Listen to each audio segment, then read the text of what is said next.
What's going on, everybody? How you doing? It is Chris from Everyday Christian. As you can see, I have a box over here to my left side. Maybe you're right. I'm not sure. To me, it's my left side. But I also have a bag on top of that. Don't worry about any of that. It's just a place to store stuff. Anywho, we are getting into Genesis chapter 20 today. Abraham deceives Abimelech. I think that's how you say it. We're going to dive right in. Here we go. I got my screen over here, so I'm going to be doing this. Working my neck muscles. Abraham moved south to the Negev and lived for a while between Kadesh and Shur. And then he moved to Gerar. I think that's how you pronounce it, Gerar. While living there as a foreigner, Abraham introduced his wife Sarah by saying, "This is my sister."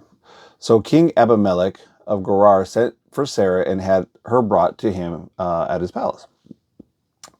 But that night God came to Abimelech in a dream and told him, "You are a dead man, for the woman you have taken is already married." But Abimelech had not slept with her yet, so he said, "Lord, will you destroy an innocent nation?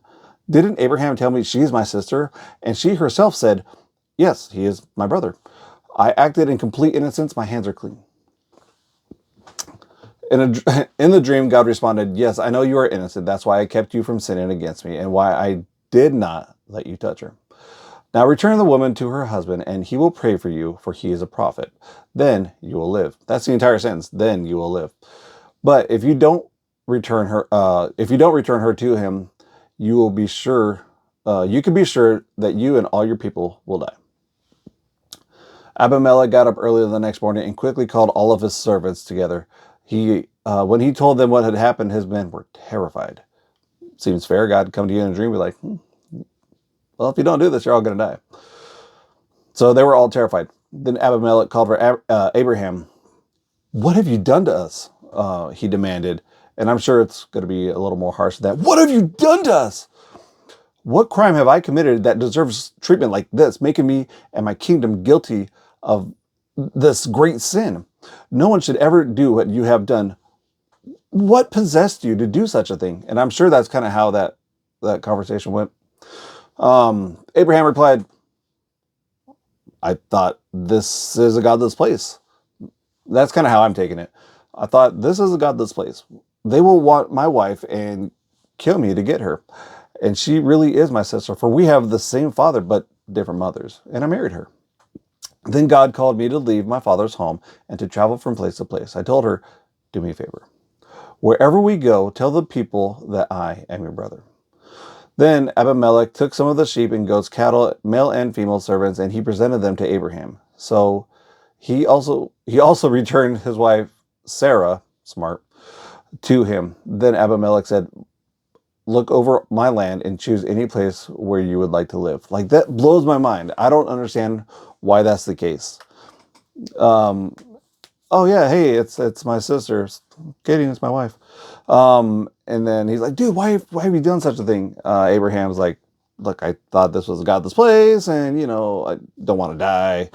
Um, so yeah, we're brother and sister at this point. And so he's like, "Yeah, here's sheep, goats, cattle, male and female servants.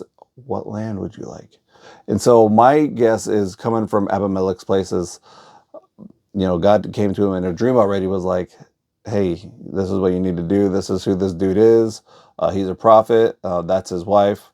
Yeah, you probably should return everything." And so my guess is Abimelech was like, "All right, I'm going to give you all kinds of stuff at this point." That's how I kind of take it. I do not know if that's 100% correct. But anyway, so look over the land and choose any place where you would like to live. And he said to Sarah, "Look, I'm giving let's almost air quotes, brother, 1,000 pieces of silver in the presence of all these witnesses. This is to compensate you for any wrong that I may have done to you. This will settle any claim against me, and your reputation is cleared." Then Abraham prayed to God, and God healed Abimelech,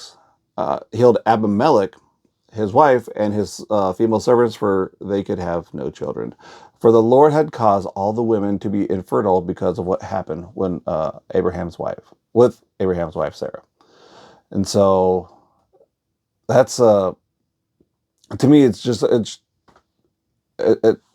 doesn't really make sense to me a whole lot.